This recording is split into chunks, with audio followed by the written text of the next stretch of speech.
হারাগাছি ইউনিয়নের চর পল্লিমারি এবং চর হকবাজার গ্রামের কোল ঘেঁষা, লালমনিরহাটের রাজপুর ইউনিয়নের চর সরঞ্জানি খলাইঘাট গ্রাম, তিস্তার এপারে চর অঞ্চল খলাইঘাট গ্রামে র্যাব ১৩ রংপুরের আভিযানিক টিম অভিযান চালিয়ে ৩১৯ বোতল ফেনসিডিল উদ্ধার সহ মাদক কারবারি চর সরঞ্জামি খলাইঘাট গ্রামের মৃত একাব্বর আলীর ছেলে মনসুর আলী, একই গ্রামের মৃত সাইদ আলীর ছেলে বাবুল মিয়া এবং আব্দুল আউয়ালের ছেলে রুবেল মিয়াকে আটক করে। তবে র্যাবের উপস্থিতি টের পেয়ে ঘটনাস্থল থেকে আরেক মাদক কারবারি কিসামত সিনাতুলি গ্রামের মৃত আব্দুল ছাত্তারের ছেলে মহসিন মিয়া সুকৌশলে পালিয়ে যায়।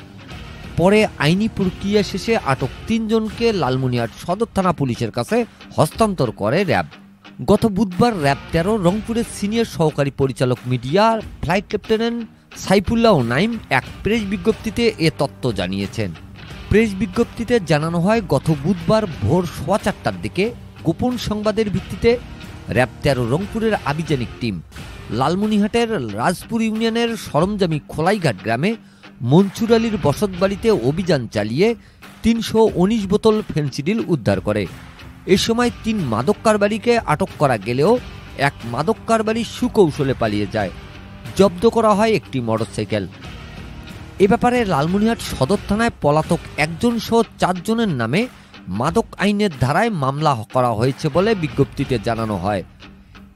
এদিকে খলাইঘাট চিনাটুলি এলাকার বাসিন্দাদের অভিযোগ, তিস্তা নদীর ওপার থেকে থানা পুলিশ সবসময় আসতে না পারায় সম্প্রতি তিস্তার চরাঞ্চল গ্রামে মাদকের কেনাবেচা বেড়ে গেছে।